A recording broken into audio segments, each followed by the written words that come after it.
کسی زمانے میں بغداد میں جنید نام کا ایک پہلوان رہا کرتا تھا۔ پورے بغداد میں اس پہلوان کا کوئی مقابلہ نہ تھا۔ بڑے سے بڑا پہلوان بھی اس کے سامنے زیر تھا، کیا مجال کہ کوئی اس کے سامنے نظر اٹھا سکے۔ یہی وجہ تھی کہ شاہی دربار میں اس کو بڑی عزت کی نگاہ سے دیکھا جاتا تھا اور بادشاہ کی نظر میں اس کا ایک خاص مقام تھا۔ ایک دن جنید پہلوان بادشاہ کے دربار میں اراکین سلطنت کے ہمراہ بیٹھا تھا کہ شاہی محل کے صدر دروازے پر کسی نے دستک دی۔ خدام نے بادشاہ کو آ کر بتایا کہ ایک کمزور و ناتواں شخص دروازے پر کھڑا ہے جس کا بوسیدہ لباس ہے۔ کمزوری کا عالم یہ ہے کہ زمین پر کھڑا ہونا مشکل ہو رہا ہے۔ اس نے یہ پیغام بھیجا ہے کہ جنید کو میرا پیغام پہنچا دو کہ وہ کشتی میں میرا چیلنج قبول کرے۔ بادشاہ نے حکم جاری کیا کہ اس شخص کو دربار میں پیش کیا جائے۔ اجنبی ڈگمگاتے قدموں سے دربار میں حاضر ہوا۔ وزیر نے اجنبی سے پوچھا، تم کیا چاہتے ہو؟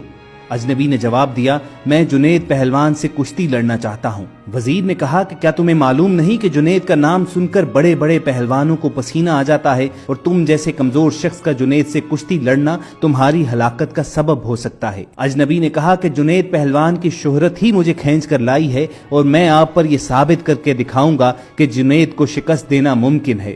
جنید پہلوان بڑی حیرت سے آنے والے اجنبی کی باتیں سن رہا تھا۔ بادشاہ نے کہا، اگر اس سمجھانے کے باوجود یہ شخص بضد ہے تو اپنے انجام کا یہ خود ذمہ دار ہے، لہٰذا اس کا چیلنج قبول کر لیا جائے۔ بادشاہ کا حکم ہوا اور کچھ ہی دیر کے بعد تاریخ اور جگہ کا اعلان کر دیا گیا، اور پورے بغداد میں اس چیلنج کا تہلکہ مچ گیا۔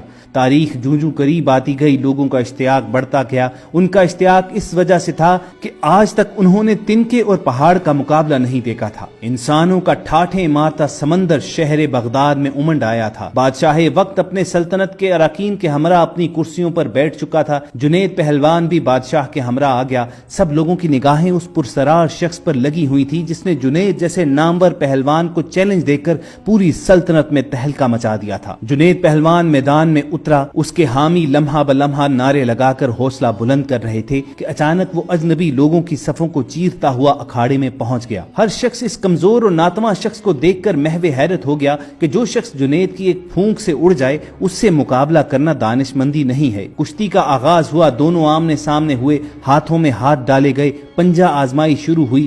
اس سے پہلے کہ جنید کوئی داؤ لگا کر اجنبی کو زیر کرتا، اجنبی نے آہستہ سے جنید سے کہا، اے جنید، ذرا اپنے کان میرے قریب لاؤ، میں آپ سے کچھ کہنا چاہتا ہوں۔ اجنبی کی بات سن کر جنید قریب ہوا تو وہ اجنبی بولا، اے جنید، میں کوئی پہلوان نہیں ہوں بلکہ زمانے کا ستایا ہوا ہوں۔ میں آل رسول صلی اللہ علیہ وآلہ وسلم سے ہوں۔ میرا ایک چھوٹا سا کنبہ کئی دنوں سے فاقوں میں مبتلا جنگل میں پڑا ہے۔ خاندانی غیرت کسی سے دستے سوال نہیں کرنے دیتی۔ بڑی مشکل سے یہاں تک پہنچا ہوں۔ میں نے اسی امید پر تمہیں کشتی کا چیلنج دیا ہے کہ تمہیں حضور اکرم صلی اللہ علیہ وآلہ وسلم کے گھرانے سے عقیدت ہوگی۔ آج خاندان نبوت کی لاج رکھ لینا۔ میں وعدہ کرتا ہوں اگر آج تم نے میری لاج رکھ لی تو کل میدان حشر میں اپنے نانا جان سے عرض کر کے فتح و کامرانی کا تاج تمہارے سر پر رکھواؤں گا۔ اجنبی شخص کے یہ چند جملے جنید پہلوان کے جگر میں اتر گئے۔ اس کا دل گھائل اور آنکھیں اشکبار ہو گئیں۔ سید زادے کی اس پیشکش کو جنید نے فوراً قبول کر لیا اور اپنی عالمگیر شہرت، عزت و عظمت آل رسول صلی اللہ علیہ وآلہ وسلم پر قربان کرنے میں ایک لمحے کی تاخیر نہ کی۔ چنانچہ اجنبی شخص سے پنجہ آزمائی کا ظاہری مظاہرہ شروع ہوا۔ کشتی لڑنے کا انداز جاری تھا، پینترے بدلے جا رہے تھے۔ پورا مجمع جنید کے حق میں نعرہ لگاتا رہا۔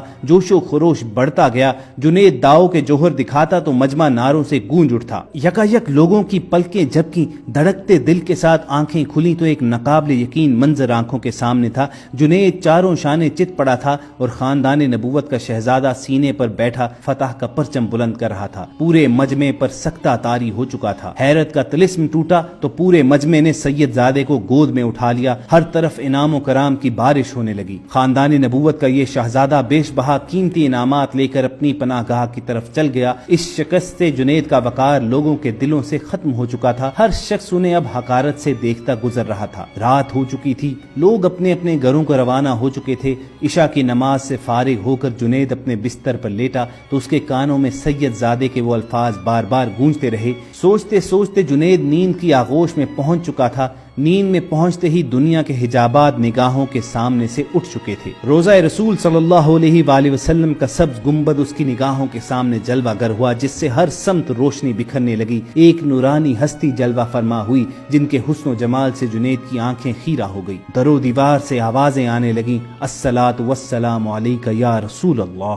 جنید سمجھ گئے کہ یہ تو میرے آقا ہیں جن کا میں کلمہ پڑھتا ہوں۔ فوراً خواب میں قدموں سے لپٹ گئے۔ حضور اکرم صلی اللہ علیہ وآلہ وسلم نے فرمایا، اے جنید اٹھو، قیامت سے پہلے اپنی قسمت کی سرفرازی کا نظارہ کرو۔